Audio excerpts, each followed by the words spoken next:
இன்னைக்கு அய்யனார் துணை சீரியல்ல சேரன், அதுக்கப்புறம் சோழன், நிலா 3 பேரும் சந்தாவ தேடி போய்கிட்டு இருப்பாங்க கார்ல.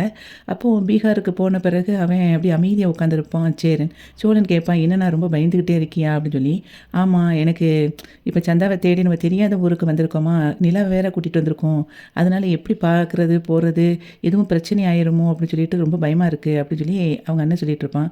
அதுக்கு சோழன் சொல்லுவான், "சரி நீ கவலைலாம் படாத. நம்ம எப்படியும் சந்தாவ வந்து கண்டுபிடிச்சிடலாம். நீ ரொம்ப ஒரி பண்ணாத." அப்படின்னு சொல்லிட்டு, இங்கனக்குள்ள சின்ன ஊர் தான் அவங்க இருக்கிற ஊரு. ஏற்கனவே வந்து சந்தா சொல்லியிருக்காங்கல்ல, நம்ம பார்த்துக்கிடலாம் அப்படின்னு சொல்லிட்டு, பேசிக்கிட்டே போயிட்டே இருப்பாங்க. டிரைவர் வந்து ஹிந்தி மட்டும் பேசுறதுனால அவங்ககிட்ட எல்லாத்தையும் டீட்டெயிலா சொல்ல முடியாது அவனால. அதுக்கப்புறம் அவங்க பேசுவாங்க. டிரைவருக்கு நிறைய புரியாது. ஓரளவுக்கு வந்து இவன் சேரன் வந்து புரிஞ்சுக்கிடுவான். ஏன்னா, அவனுக்கு கொஞ்சம் ஹிந்தி தெரியறதுனால. அதுக்கப்புறம் கொஞ்சம் மேனேஜ் பண்ணி அந்த ஒவ்வொரு இடத்தையா நிப்பாட்டி நிப்பாட்டி கேட்டுட்டே போவாங்க. அப்படியே கார்ல போயிட்டே இருக்கும்போது, ஒவ்வொரு இடமா நிப்பாட்டி, அங்க போற ஆட்கள்கிட்ட கேட்டு கேட்டு பார்ப்பாங்க. யாருக்குமே சந்தாவையும், அனிஷையும் தெரியாது. அதுக்கப்புறம் ரொம்ப அப்படியே யோசிச்சுக்கிட்டே அப்படியே திரும்ப கிளம்பி போய்கிட்டு இருப்பாங்க. வீட்ல வந்து வானதி பிரியாணி செய்றேன் அப்படின்னு சொல்லிக்கிட்டு, தேவையில்லாம எல்லா வேலையும் பண்ணிக்கிட்டு இருப்பா. அப்போ அவ வெங்காயத்த நறுக்கிறேன் அப்படிங்கிறதுல கண்ல தனியா வந்துட்டு வெங்காயத்த கூட நறுக்க முடியாம இருப்பா. அப்போ பாட்டி சொல்லுவான், "என்ன வெங்காயத்த போய் இப்படி நறுக்கிக்கிட்டு இருக்க?" அப்படின்னு சொல்லி அவன் கேட்கும்போது, "உங்க கத்தியே சரியில்ல. என்ன இப்படி கத்தி வச்சிருக்கீங்க?" அப்படின்னு சொல்லி சொல்லும்போது, "ஏன்டி கத்தி எல்லாரும் நல்லா தானங்க யூஸ் பண்ணிக்கிட்டு இருக்காங்க. உனக்கு மட்டும் என்ன?" அப்படி சொல்லும்போது, நல்லவன் வந்து இவன்ட்ட பாண்டிட்ட சொல்லுவான், "வெங்காயம் நறுக்கிறதுக்கே இவ்வளோ நேரம் ஆகுது. இந்த பிரியாணி எப்போனா ரெடி ஆகும்?" அப்படின்னு சொல்லி சொல்லிக்கிட்டு இருப்பான். அதுக்குள்ள வானதி வந்து நறுக்க முடியாம இருக்கிறத பார்த்துட்டு, பாண்டி வந்து "சரி நகுல நான் வெங்காயத்த நறுக்கி தரேன்" அப்படின்னு சொல்லிட்டு, அவன் கட் பண்ணுவான். அவன் அழகா ஈஸியா கட் பண்ணிருவான். அப்போ சொல்லுவான், வந்து ஒவ்வொருத்தர் வீட்லயும் அவங்கவங்க கத்தி அவங்கவங்களுக்கு தான் பழக்கமா இருக்கும். உங்களுக்கு பழக்கமா இருக்கு. எனக்கு வரமாட்டேங்குது. என்ன செய்ய? வானதி அதுக்கப்புறம் வெங்காயம், தக்காளிலாம் வெட்டிட்டு இருக்கிறத பார்த்துட்டு பாண்டி சொல்லுவான், "ஆமா, எ அரிசிய ஊற கூட போடல. அதுக்குள்ளேயே வெங்காயம், தக்காளிலாம் வெட்டிக்கிட்டு இருக்கியே!" அப்படின்னு சொல்லி சொல்லும்போது, "ஓ! ஃபர்ஸ்ட் அப்ப அரிசிய ஊற வைக்கணுமோ? அரிசி எங்க இருக்கு?" அப்படின்னு சொல்லி கேட்பா. உடனே, "இங்கே தானே இருக்கும். நான் இங்க வாங்கிட்டு வந்தேன்." அப்படின்னு சொல்லி சொல்லுவான். அப்போ, "எனக்கு எங்க தெரியும் உங்க வீட்ல இருக்கிறது? எங்க எடுத்து குடு." அப்படின்னு சொன்னோனே, அவன் எடுத்து அரிசி குடுப்பான். "இந்த அரிசி வந்து பாசுமதி ரைஸ்ல, அப்ப இதுலயா பிரியாணி பண்ணுவாங்க?" அப்படின்னு சொன்னோனே 2 பேரும் இப்படி பார்ப்பாங்க. "ஆமாடி, இதில தான் பண்ணுவாங்க." அப்படின்னு சொல்லும்போது, உடனே, "அப்படியா? எனக்கு இதில பண்ண தெரியும். ஆனாலும் நான் வந்து ஜீரக சம்பா அரிசி தானே எப்படி பண்ணணும்னு பார்த்துருக்கேன்." அப்படின்னு சொல்லி அவ சொல்லுவா. உடனே அதுக்கு அவன் சொல்லுவான், "இதுக்கு வந்து 1/2 கப்பு வந்து தண்ணி கம்மியா வச்சா போதும். நீ அத மாரி பண்ணு." அப்படின்னு சொல்லிட்டு இருக்கும்போதே, சரி அரிசிக்கு வந்து அளக்கணுமே, அது அளக்கிறது எங்க?" அப்படின்னு சொல்லி கேட்பா. "அதுக்குள்ள ஒரு கிளாஸ் கிடக்கும் பாரு." அப்படின்னு சொன்னோனே, அந்த டம்ளர் அத எடுப்பா. அப்போ, "அதில அளவு போடவே இல்லையே." அப்படின்னு சொன்ன உடனே இப்படி 2 பேரும் இப்படி பலபடியும் முழிப்பாங்க. உடனே அவன் சொல்லுவான், "1 கிளாஸ்ன்னு சொல்லிட்டு அளந்து பாரு, 100 கிராம் அரிசியா இருக்கும் இது." அப்படின்னு சொல்லிட்டு அவன் பாட்டி சொல்லுவான். "அப்படியா? உனக்கு எப்படி தெரியும்?" அப்படின்னு சொல்லி இவ கேட்பா. உடனே அது வந்து எங்க அண்ணன் செய்யும்போது பார்த்துருக்கேன் அப்படின்னு சொல்லி அவன் சொல்லுவான். "சரி அப்போ ஒரு 5 கிளாஸ் போட்டுறட்டா?" அப்படின்னு சொல்லி கேட்பா. "5 கிளாஸா? எதுக்குடி? நம்மளே கம்மியா தானே இருக்கிறோம் ஆள்க. நான் அது எதுக்கு ஜாஸ்தியா?" அப்படின்னு சொல்லும்போது, உடனே அவ சொல்லுவா, "அப்ப வேணா நான் 6 கிளாஸ் போட்டுறட்டா?" அப்படின்னு சொல்லி கேட்பா. "6 கிளாஸா? எதுக்குடி 6 கிளாஸு? அது அதிகம்ல." அப்படின்னு சொல்லி அவன் சொல்லுவான். "அப்ப வேணா ஒரு 5 கிளாஸ் போடட்டா?" "எனக்கு என்ன தெரியும்? நீ தானே செய்ய போற. கரெக்ட்டா பார்த்து செய்." அப்படின்னோனே, "சரி ஒரு 3 1/2 கிளாஸ் போட்டுறேன்." அப்படின்னு சொல்லி சொல்லுவான். உடனே சரி அப்படின்னு சொல்லிட்டு, பல்லவா நீ போய் தண்ணிய ஊற வைக்க எடுத்துட்டு வா." அப்படின்னு சொல்லி சொல்லுவா வானதி. உடனே அதுக்கு அவன் சொல்லுவான், "அரிசிய கழுவ வேண்டாமா?" அப்படின்னு சொல்லி கேட்பான். "ஓ! கழுவணுமா?" அப்படின்னு சொல்லி கேட்ட உடனே, பல்லவன் வந்து சுத்தம் அப்படின்னு சொல்லிட்டு அவன் போயிருவான். பல்லவன் போன உடனேயே பாண்டி வந்து சொல்லுவான், "நீ உண்மைய சொல்லு. உனக்கு சமைக்க தெரியுமா? தெரியாதா?" அப்படின்னோனே, "சின்ன சின்னதா டிஷ் பண்ணியிருக்கேன். ஆனா பெருசுலாம் எங்க அம்மா என்ன சமைக்க விடாது." அப்படி சொல்லும்போது, அதுக்கப்புறம் சொல்லிருவா, "நீ முதல்ல வெளிய போ. நீ பக்கத்துல இருந்தாலே என்னால சமைக்க முடியாது. ஒரே கன்ஃப்யூஷன் ஆகுது. போன்னோனே, சரி இரு கைய கழுவிட்டு போறேன்." அப்படின்னு சொல்லிட்டு அவன் கைய கழுவிட்டு வெளிய போவான். அப்போ பயங்கரமா அவனுக்கு வயிறு பசிச்சுக்கிட்டே இருக்கும். இவ வீட்ல அதையும் இதையும் எல்லாத்தையும் பண்ணிக்கிட்டே இருக்கும்போது, நடேசன் "என்னது இது? மணி நேரம் ஆயிட்டே இருக்கு. இன்னும் உன்னைய காணோம் சாப்பாடா?" சொல்லிட்டு கிச்சனுக்கு வந்து பாப்பா. பார்த்த உடனே சொல்லுவான், "என்னம்மா நீ இன்னும் அடுப்பு பக்கமே போன மாதிரி தெரியல. எவ்வளோ நேரம் ஆகும்?" அப்படின்னு சொல்லிட்டு, "அங்கிள் கொஞ்சம் பொறுமையா இருங்க அங்கிள். சூப்பரான சாப்பாடு கிடைக்கணும்னா பொறுமையா தான் இருக்கணும்." அப்படி சொன்னோனே, சரி சரி பாத்துற வேண்டியதா." அப்படின்னு சொல்லிட்டு அவரு போயிருவாரு. போயிட்டு அதுக்கப்புறம் மணி நேரம் ஆகுறத பார்த்த உடனே நடேசன் சொல்லுவாரு, "இங்க பாரு எனக்கு வந்து இனிமே டைம்லாம் காணாது. வயிறு பயங்கரமா பசிக்க ஆரம்பிச்சிருச்சு. இந்த பிரியாணியெல்லாம் வந்து நீங்களே சாப்பிடுங்கன்னு" சொல்லிட்டு பல்லவன பார்த்து சொல்லுவான், "சிக்கன் பிரியாணிக்கா உட்காந்துட்டு இருக்கீங்க? சிக்கன் பிரியாணிலாம் உனக்கு இப்ப சிக்காதுடா. நான் போய் மட்டன் பிரியாணி சாப்பிடுறேன்னு" சொல்லிட்டு அவரு போயிருவாரு. நடேசன் பிரியாணி சாப்பிட போறத பார்த்த உடனே இவன் டக்குன்னு எந்திரிச்சு பல்லவன போவான். அப்போ இவன் சொல்லுவான், "பாண்டி டேய் ரூ. 1000 செலவு பண்ணியிருக்கேன். தேவையில்லாம கடையில போய் திங்கணும்னு நினைக்காத. ஏன்னா பயங்கரமா பசிக்குதுண்ணே." அப்படின்னு சொல்லி சொல்லும்போது, "கொஞ்ச நேரம் வெயிட் பண்ணு. அவ செஞ்சுட்டு இருக்கால்ல பார்ப்போம்." அப்படின்னு சொல்லிட்டு உட்கார வச்சுருவான். அதுக்கப்புறம் இவங்க அங்க தேடிக்கிட்டே இருக்கும்போது சந்தாவ அவன் கேட்பான், "என்னண்ணா சந்தாவுக்கு வேணா ஃபோன் பண்ணி பாருண்ணா." அப்படின்னு சொல்லி கேட்பான். உடனே அவனுக்கு ஃபோன் பண்ணி பார்ப்பான். அவன் ஃபோனும் போகாது. அதே மாதிரி அனீஷுக்கு அடிச்சு பார்த்தா அனீஷுக்கும் ஃபோன் போகாது. அப்போ இவனுக்கு ஸ்விட்ச் ஆஃப்னு வரும் சந்தாவுக்கு. என்னடா செய்றது அப்படின்னு சொன்ன உடனே, சரி நான் ரொம்ப யோசிக்காத, நம்ம எப்படியாவது தேடி பார்க்கலாம் அப்படின்னு சொல்லிட்டு அவங்க பழையபடி போய் பார்த்துட்டு இருப்பாங்க. இங்க வானதி பிரியாணி செய்யும்போதே ஒவ்வொரு விஷயமா சொல்லிக்கிட்டே தப்பு தப்பா யோசிச்சுக்கிட்டு இருப்பா. அப்போ வந்து இவன் கேட்பான், "பாண்டி நீ ஏற்கனவே இப்படிலாம் சமையல் பண்ணியிருக்கியா? இல்லையா? உண்மைய சொல்லு." அப்படி சொல்லும்போது, "ஏன் பாண்டி இப்படி சொல்ற? அதெல்லாம் சமையல் அது அது பண்ணியிருக்கேன். இப்போ வந்து கொஞ்சம் நான் வந்து யூடியூப்ப பார்த்து உங்களுக்காக கஷ்டப்பட்டு செஞ்சுட்டுருக்கேன். ஒண்ணும் சொல்லாத." அப்படின்னு சொல்லிட்டு இருக்கும்போதே, கொஞ்ச நேரத்தில, "பாண்டி பல்லவா வாங்க சாப்பாடு ரெடி ஆயிட்டுன்னு" சொன்ன உடனே பல்லவன் அங்கேருந்து பசியில, "எப்பா சரி வா" அப்படின்னு சொல்லிட்டு உட்காந்து சூப்பரா இருக்கும் போலயே, "சரி வயிறு பயங்கரமா பசிக்குது" அப்படின்னோனே, "நெறைய ஐட்டம் பண்ணியிருக்கீங்களே" அப்படிலாம் சொல்லிட்டு பேசிக்கிட்டு இருப்பான் பல்லவன். அதுக்கப்புறம் அவ எல்லாத்தையும் எடுத்து தட்டெல்லாம் குடுத்துட்டு, "சரி சாப்பிடுங்க" அப்படின்னு சொல்லிட்டு பிரியாணி எடுப்பா. அப்படியே பயங்கரமா குழஞ்சு போய் இருக்கும். களி மாரி தூக்கி டம்மு டம்முன்னு போட்டத அப்படியே பார்ப்பான். "என்னண்ணே எப்படி இருக்கு பிரியாணி?" அப்படின்னு சொன்னேன். "சரி ஒண்ணும் சொல்லாதடா சாப்பிடு" அப்படின்னு சொல்லிட்டு பாண்டி கண்ணால சொல்லிட்டு இருப்பான். அதுக்கப்புறம் சிக்கன் குழம்பு இந்தா இருக்கு பாருங்க எடுங்க அப்படின்னு பார்த்தா, அது பயங்கர சிகப்பு கலர்ல இருக்கும். அப்போ அவன் கேட்பான், "என்ன இந்த கலர்ல இருக்குடி சிவப்பு கலர்ல?" அப்படின்னோனே, "வத்தல் பொடி போட்டா அப்படித்தான்டா இருக்கும். சாப்பிடு பாண்டி" அப்படி சொல்லிட்டு எல்லாம் ஊத்துவா. அப்படியே வத்தல் வந்து பயங்கரமா காரம் எடுக்க ஆரம்பிச்சுரும். அப்போ அவன் சொல்லுவான், "பயங்கரமா காரமா இருக்கே" அப்படின்னு சொன்ன உடனே இவ சொல்லுவா, "அப்போ காரமா இருக்கா? சரி இரு கொஞ்சம் உப்பு அள்ளி போட்டா சரியாயிரும்ன்ட்டு" உப்ப தூக்கி போட்டுருவா. அதுக்கப்புறம் அவன் வச்சு சாப்பிடும்போது, "பயங்கர உப்பாயிட்டே முதல்லயே கொஞ்சம் பரலாம இருந்ததோ" அப்படின்னு சொல்லும்போதே பாண்டி சொல்லுவான், "அவன் முன்னாடி எதுவும் சொல்லாதடா சாப்பிடுடா" அப்படின்னு சொல்லிட்டு சாப்பிட சொல்லிருவான். நடேசன் வந்துட்டு, "அப்பா வயிறு ஃபுல்லா நல்ல மட்டன் பிரியாணி சாப்பிட்டாச்சு. நீங்களா இத சாப்பிட போறீங்க? சரி சாப்பிடுங்க, சாப்பிடுங்க. ஏம்மா சிக்கன் குழம்பாம்மா இது? என்ன இந்த கலர்ல இருக்கு?" அப்படின்னு சொல்லும்போது, அதுக்கு வானதி வந்து சொல்லுவான், "ஆமா அங்கிள் சிக்கன் குழம்புனா கலர்ஃபுல்லா தானே இருக்கணும். அதான் இந்த கலர்ல இருக்குது" அப்படின்னு சொல்லிட்டு இருக்கும்போது, "அப்படியா? இத சாப்பிட்டா 4 நாளைக்கு பாத்ரூம்குள்ளேயே உட்காந்துருக்கணும் போலயே" அப்படின்னு சொல்லும்போது, அவன் பாண்டி சொல்லுவான், "இது என்ன சாப்பிடுற நேரத்தில தேவையில்லாததெல்லாம் பேசிட்டு இருக்கீங்க" அப்படின்னோனே, "சரி, சரி சாப்பிடு, சாப்பிடு. பாண்டி உன் நிலைமை சூப்பர் தான். நல்ல சமையல் வாழ்க்கை ஃபுல்லா சாப்பிடுவ போலயே" அப்படின்னு சொல்லிட்டு அவர் போய் உட்காந்துருவாரு. அதுக்கப்புறம் இவங்களால அத சாப்பிடவே முடியாது. அதுக்கப்புறம் சாப்பிட முடியாம அவ்வளத்தையும் சாப்பிட்டுட்டு உட்காந்துட்டு கண்ண உருட்டிட்டு இருப்பான் பல்லவன்.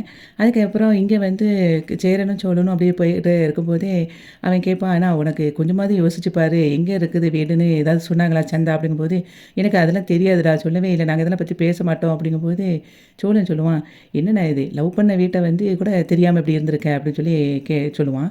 அதுக்கு வந்து நிலா சொல்லுவா, "அண்ணன் என்ன பீகார்லயேவா இருக்காங்க? அவங்க வந்து இருக்கிறது சென்னை. சென்னையில சந்தா எங்க இருக்காங்கன்னா அவங்களால சொல்ல முடியும். அதுக்காக பீகார்ல இருக்கிற வீட்ட சொல்ல முடியுமா?" அப்படின்னு சொல்லிட்டு இருக்கும்போது, சேரன் சொல்லுவான், "எனக்கு சந்தா ஒண்ணு சொன்னது ஞாபகம் இருக்குடா. அவ வந்து ஏதோ ஒரு கோயில் பக்கத்துல வீடு இருக்கு அப்படின்னு ஏதோ சொன்னா." அப்படின்னு சொல்லும்போது, "சரி, சரி அப்போ வேணா கோயில் பக்கத்துல வீடு இருக்குன்னா நம்ம ஒண்ணு பண்ணுவோம். அது இங்க இருக்கிற ஊர்ல என்னென்ன கோயில் இருக்கோ எல்லாத்தையும் போய் பார்த்துரலாம் பக்கத்துலன்ட்டு." அதுக்கப்புறம் அந்த டிரைவர்ட்ட எல்லாத்தையும் விளக்கமா சொல்லுவாங்க. அதுக்கப்புறம் ஒவ்வொரு இடமா போய் தேட ஆரம்பிச்சுருவாங்க. வானதி வந்து அதுக்கப்புறம் சாப்பிட்ட பாத்திரத்த எல்லாத்தையும் உள்ள வந்து கிச்சனுக்குள்ள போட்டிருப்பா. கிச்சன்ல பாண்டி பார்த்துட்டு, "என்னடி இது கிச்சன் இப்படி இருக்கு அசிங்கமா?" அப்படிங்கும்போது, "எவ்வளோ ஐட்டம் செஞ்சிருக்கேன். அவ்வளோ ஐட்டம் செஞ்சா கிச்சன் இப்படி தான் இருக்கும். அதுக்கு என்ன?" அப்படின்னு சொல்லிட்டு சொல்லுவா.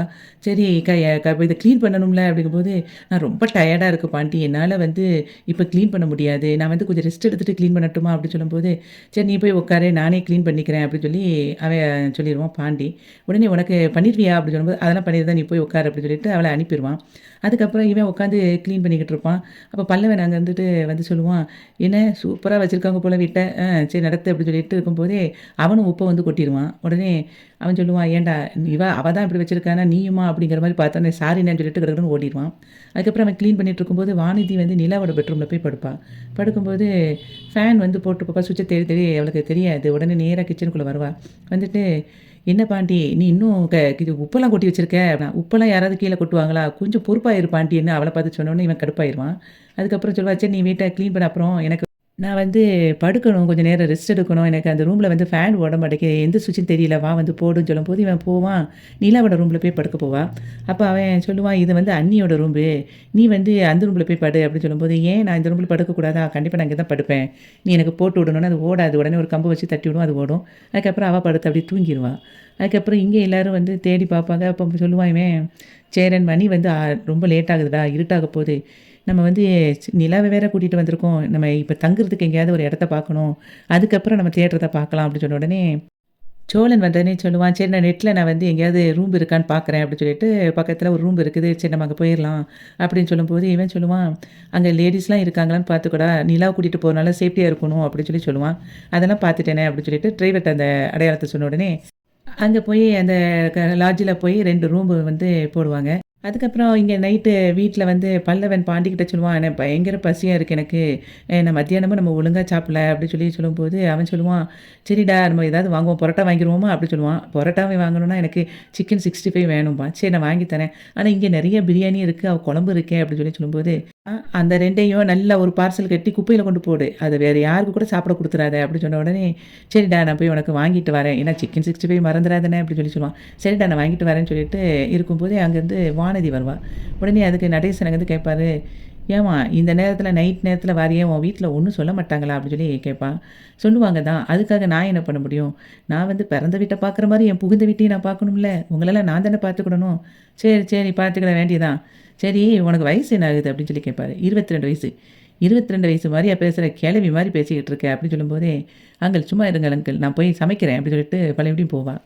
பாண்டி வந்து, "என்னடி இந்த நேரத்தில வந்திருக்க?" அப்படின்னு சொல்லும்போது, மத்தியானம் சாப்பிட்டாச்சு. இப்ப நைட்டுக்கு ஏதாவது சாப்பிடணும்ல." அப்படின்னோனே இவன் பல்லவன் இப்படி கண்ண உருட்டுவான். "இல்ல பரோட்டா வாங்கலான்னு இருக்கோம்." அப்படின்னு சொல்லிட்டு பாண்டி சொல்லும்போது, "பரோட்டாவா? அது எதுக்கு? நான் இருக்கும்போது நீங்க எப்படி கடையில வாங்கி சாப்பிடலாம்." அப்படி சொல்லும்போது, பாண்டி உடனே சொல்லுவான், "இல்ல, இல்ல நம்ம அதையே கடையிலேயே பரோட்டா வாங்கி சாப்பிட்டுக்கிடலாம்." அப்படி சொல்லும்போது, "நான் வீட்லேருந்து தோசை மாவுலாம் எடுத்துட்டு வந்திருக்கேன். மத்தியானம் வச்ச சிக்கன் குழம்பு இருக்குல்ல, அத வச்சு நம்ம தோசை விட்டு சாப்பிட்டுக்கலாம்." அப்படிங்கும்போது இவன் சொல்லுவான், "மத்தியானமே ரொம்ப காரமா இருந்துச்சுங்க. என்னால சாப்பிட முடியாது அத." அப்படின்னு சொல்லி அவன் சொல்லுவான் பல்லவன். உடனே அதுக்கு இவ சொல்லுவா வானதி, "அதுக்காக தான் தேங்காவ கொண்டு வந்திருக்கேன். தேங்காய் அரைச்சு ஊத்துனா, அது வந்து உரைப்பெல்லாம் எடுத்துருமாம். நான் வந்து நெட்ல பார்த்துட்டேன்." அப்படின்னு சொல்லிட்டு அவ பாட்டுக்கு, "கொண்டா" அப்படின்னு சொல்லிட்டு போய் கிச்சன்ல தோசை சுட போயிருவா. பல்லவன் சொல்லுவான், "என்னண்ணே இது?" அப்படி சொல்லும்போது, "எனக்கே ஒண்ணும் புரியலடா. என்ன செய்யன்னு தெரியல. சரி கொஞ்ச நேரம் வெயிட் பண்ணு." அப்படின்னு சொல்லிட்டு இவன் கிச்சனுக்குள்ள போவான். உடனே இவ உட்காந்து தோசை சுடுறதுக்கு ரெடி ஆகுவா. "நீ வந்து இந்த தேங்காவ மட்டும் எனக்கு உடைச்சு குடு." அப்படின்னு சொல்லிட்டு பாண்டிகிட்ட குடுத்துருவா. அவனும் உடைச்சு திருகிலாம் குடுத்துருவான். தேங்காய்க்குள்ள வந்து குழம்புக்குள்ள அரைச்சு ஊத்திருவா. அதுக்கப்புறம் தோசைய சுடுவா. அவளுக்கு தோசை வரவே வராது. அப்போ அவன் கேட்பான், "எண்ணெய் விட்டியா?" அப்படின்னு சொல்லி கேட்பான். "இல்ல எண்ணெய் தடவவே இல்ல." அப்படின்னு சொல்லும்போது, "நகரு." அப்படின்னு சொல்லிட்டு மறுபடியும் அவனே தோசை சுடுவான். அப்ப அவ கேட்பா, "உனக்கு தோசைலாம் சுட தெரியுமா?" அப்படின்னு சொல்லி வானதி கேட்பா. "அதெல்லாம் சுடுவேன்." அப்படின்னு சொல்லி அவன் சொல்லுவான். வானதி வந்து அதுக்கப்புறம் தோசையவும், குழம்பையும் ஊத்திட்டு பல்லவன்ட்ட கொண்டு போய் குடுப்பா. குடுத்த உடனே, "சாப்பிடு" அப்படின்னு சொல்லி குடுப்பா. உடனே அதுக்கு அவன் சொல்லுவான், "நீங்க அங்க போங்க, நான் சாப்பிடுறேன்" அப்படிம்பான்.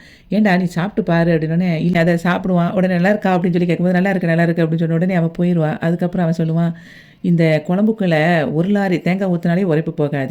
தூர போட வேண்டிய குழம்புக்கு இந்த தேங்காய் ஒரு கேடு" அப்படின்னு சொல்லிட்டு சாப்பிட்டுட்டு இருப்பான். அப்போ அதுக்கு அடுத்தது அவ வந்து சொல்லுவா வானதி, "அ பல்லவா உனக்கு இன்னொரு தோசை எடுத்துட்டு வரேன்." அப்படிங்கும்போது, "இல்ல, இல்ல, இல்ல எனக்கெல்லாம் ஒரு தோசையே போதும். இதுவே வயிறு நெறஞ்சிருச்சு. எனக்கு வேண்டவே வேண்டாம்." அப்படின்னு சொல்லிருவான். அதுக்கப்புறம் லாட்ஜில ரூம் போட்ட பிறகு அந்த ரூமுக்குள்ள வந்து போவாங்க. அப்போ ரூம் நல்லா இருக்கு. சரி ஓகே தான் அப்படின்னு சொல்லிட்டு சேரனுக்கும் தனியா ஒரு ரூமும், சோழனுக்கும் நிலாவுக்கும் ஒண்ணு போடுவாங்க. அப்புறம் சோழனுக்கும் நிலாவுக்கும் உள்ள ரூம்ப பார்த்த பிறகு சேரன் சொல்லுவான், "சரி அந்த ரூம்ப காட்டுங்க." அப்படின்னு சொல்லிட்டு அந்த ரூமுக்கு போயிருவாங்க. சேரன் போன பிறகு சோழனும் நிலாவும் அந்த கட்டில்ல உட்காந்துட்டு அதுக்கப்புறம் பேசிக்கிட்டு இருப்பாங்க. அப்போ பேசும்போது இவன் அ சொல்லுவான், "ரொம்ப டயர்டா இருக்கு. நான் இதுலயே அப்படி கொஞ்ச நேரம் அப்படி படுத்துருக்கட்டுமா?" அப்படி சொல்லி சொல்லுவான். உடனே அதுக்கு, சரி படுத்துக்கோங்க." அப்படி சொன்ன உடனே சரின்ட்டு இவன் படுத்துருவான். படுத்த பிறகு அவ சொல்லுவா, "நீங்க இதில படுத்துக்கோங்க. நான் கொஞ்ச நேரம் அங்க வெளிய இருக்கிற சோஃபால போய் நான் உட்காந்துட்டு வரேன்." அப்படின்னு சொல்லி அவ சொல்லுவா. அப்ப இவன் சொல்லுவான், "ஹலோ, ஹலோ என்ன நான் வந்து கொஞ்ச நேரம் தான் அங்க படுக்கிறேன்னு சொன்னேன். அதுக்காக உடனே நீங்க கிளம்பிடுவீங்களான்னோனே." "ஆமா நீங்க படுக்கிறீங்கல்ல." "அப்ப நான் படுக்கிறது தான் உங்களுக்கு குத்தமா இருக்கா? சரி அப்ப நான் வேணா உட்காந்துருக்கேன்." அதுக்கப்புறம் இவங்க 2 பேரும் கொஞ்சம் பேசிட்டு இருப்பாங்க. அந்த சமயத்தில நிலாவுக்கு வந்து ஒரு வாய்ஸ் நோட் வரும். வாய்ஸ் நோட்ட எடுத்து அவ கேட்பா. அப்போ அங்கருந்து வக்கீல் வந்து பேசியிருப்பாங்க. "உங்களுக்கு ஃபைனலா உள்ள ஹியரிங் வருது. அதில நீங்க வந்து கண்டிப்பா 2 பேரும் அட்டெண்ட் பண்ணிருங்க. புதன்கிழமை வருது. அப்போ உங்களுக்கு எல்லா இதுவும் முடிஞ்சிரும்." அப்படிங்கிற மாரி பேசும்போது, இவன் சோழன் சொல்லுவான், "நம்ம கொஞ்சம் சந்தோஷமா இருந்துறக்கூடாது. எல்லாருக்கும் மூக்கு வேர்த்துரும். ஃபர்ஸ்ட்டு போன உடனே அவங்ககிட்ட சொல்லிரணும், எங்களுக்கு இதெல்லாம் டிவோர்ஸ் வேண்டாம் அப்படின்னு. அதுக்கப்புறம் நம்ம சந்தோஷமா இருக்கலாம்." அப்படிங்கிற மாரி இவன் சொல்லும்போது, இவ அப்படியே அமைதியா இருப்பா. "என்ன நிலா?" அப்படின்னு சொல்லிட்டு ஆரம்பிக்க இவன்கிட்ட கேட்கறதுக்கு போகும்போது கரெக்ட்டா கரண்ட் போயிரும். கரண்ட் போன உடனே இவன் நிலாவ போய் கட்டிப்பிடிச்சுட்டு, "நிலா எனக்கு இருட்டுனா பயம், இருட்டுனா பயம், கரண்ட் போனா பயம்." அப்படின்னு சொல்லிட்டு அவள கட்டிப்பிடிச்சுட்டே இருப்பான். "இருங்க, இருங்கன்னு" சொல்லிட்டு இவன் உடனே மொபைல எடுத்து அந்த டார்ச் அடிப்பான். அப்பவும் அவன் வந்து விடமாட்டான். உடனே அதுக்கு அவன் சொல்லுவா, "இங்க பாருங்க இப்ப வெளிச்சமா தான் இருக்கு." அப்படின்னு சொன்னோனே, "ஓ! கரண்ட் வெளிச்சம் வந்துட்டா?" அப்படின்னு சொல்லிட்டு அப்படி பார்க்குற மாதிரி இன்னைக்கு வந்து ஐயனார் துணை சீரியல் முடிஞ்சது. வீடியோவுக்கு ஒரு லைக் குடுத்து சேனல சப்ஸ்கிரைப் பண்ணுங்க. நன்றி.